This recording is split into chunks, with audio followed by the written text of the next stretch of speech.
નમસ્કાર મિત્રો, સ્વાગત છે તમારું સંજુ ક્લાસિક યુટ્યુબ ચેનલમાં. આજે આપણે અભ્યાસ કરવાના છે ગુજરાતમાં આવેલા અભયારણ્યો વિશે. તો જિલ્લા વાઇઝ આપણે 1 બાય 1 જોતા જઈશું. તો તેમાં પહેલું છે કચ્છ જિલ્લો. તો કચ્છ જિલ્લામાં નારાયણ સરોવર પક્ષી અભયારણ્ય કે જે લખપત તાલુકામાં આવેલું છે અને જિલ્લો પૂછે તો કચ્છ જિલ્લો. બીજું છે કચ્છ ઘોરાડ અભયારણ્ય, તાલુકો પૂછે તો અબડાસા. ત્રીજું છે સુરખાબનગર પક્ષી અભયારણ્ય, તાલુકો પૂછે તો રાપર.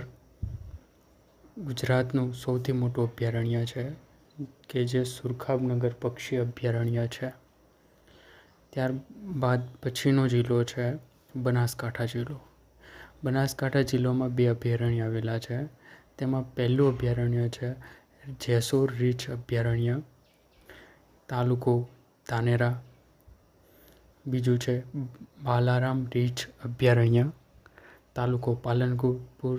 તો આ 2 અભયારણ્ય, જેસોર રીંછ અભયારણ્ય અને બાલારામ રીંછ અભયારણ્ય કે જે બંને રીંછ માટે જાણીતા છે, તે બનાસકાંઠા જિલ્લામાં આવેલા છે.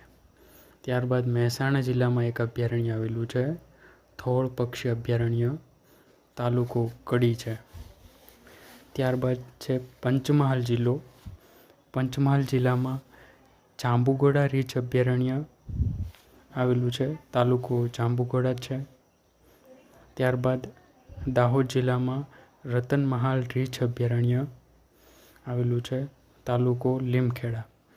ત્યારબાદ ડુમખલ કે જે સુલપાણેશ્વર રીંછ અભયારણ્ય તરીકે પણ ઓળખાય છે, જે દેડિયાપાડા તાલુકામાં આવેલું છે ને જિલ્લો પૂછે તો નર્મદા આવશે.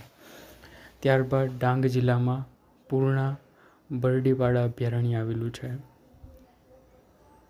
ત્યારબાદ નળ સરોવર પક્ષી અભયારણ્ય, તાલુકો પૂછે તો લખતર, જિલ્લો સુરેન્દ્રનગર અને તાલુકો સાણંદ. તો એ જિલ્લો આવશે અમદાવાદ.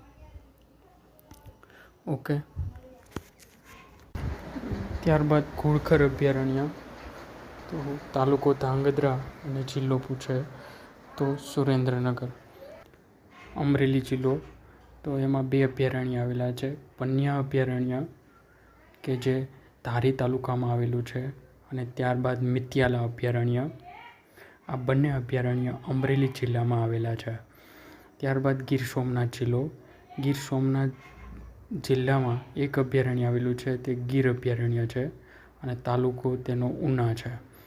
ત્યારબાદ જુનાગઢ જિલ્લો, તો તેમાં એક અભયારણ્ય આવેલું છે ગિરનાર વન્ય પ્રાણી અભયારણ્ય, તાલુકો જુનાગઢ જ આવશે. ત્યારબાદ પોરબંદર. તો પોરબંદરમાં પોરબંદર પક્ષી અભયારણ્ય આવેલું છે, તાલુકો પોરબંદર. ગુજરાતનું સૌથી નાનું અભયારણ્ય જો કોઈ હોય તો તે આ પોરબંદર પક્ષી અભયારણ્ય છે. એનું ક્ષેત્રફળ 0.09 ચોરસ કિમી છે. બરડા અભયારણ્ય, તાલુકો રાણાવાવ. તો આ 2 અભયારણ્ય પોરબંદર જિલ્લામાં આવેલા છે, પોરબંદર પક્ષી અભયારણ્ય અને બરડા અભયારણ્ય. ત્યારબાદ રાજકોટ જિલ્લો. તો રાજકોટમાં હિંગોળગઢ પ્રાકૃતિક શિક્ષણ અભયારણ્ય આવેલું છે, તાલુકો જસદણ છે. ત્યારબાદ દેવભૂમિ દ્વારકા જિલ્લો. દેવભૂમિ દ્વારકા જિલ્લામાં 2 અભયારણ્ય આવેલા છે. ત્યારબાદ દેવભૂમિ દ્વારકા જિલ્લો કે જેમાં 2 અભયારણ્ય આવેલા છે. એમાં પહેલું છે દરિયાઈ અભયારણ્ય, જે તાલુકો ઓખામંડળ વિસ્તારમાં આવેલું છે. ત્યારબાદ મહાગંગા પક્ષી અભયારણ્ય, જે કલ્યાણપુર તાલુકામાં આવેલું છે. જામનગર અભયારણ્ય, તો જામનગર જિલ્લામાં એક અભયારણ્ય આવેલું છે, ખીજડીયા પક્ષી અભયારણ્ય, તાલુકો જોડિયા. ત્યારબાદ મોરબી જિલ્લામાં રામપરા પક્ષી અભયારણ્ય આવેલું છે, જે તાલુકો પૂછે તો વાંકાનેર.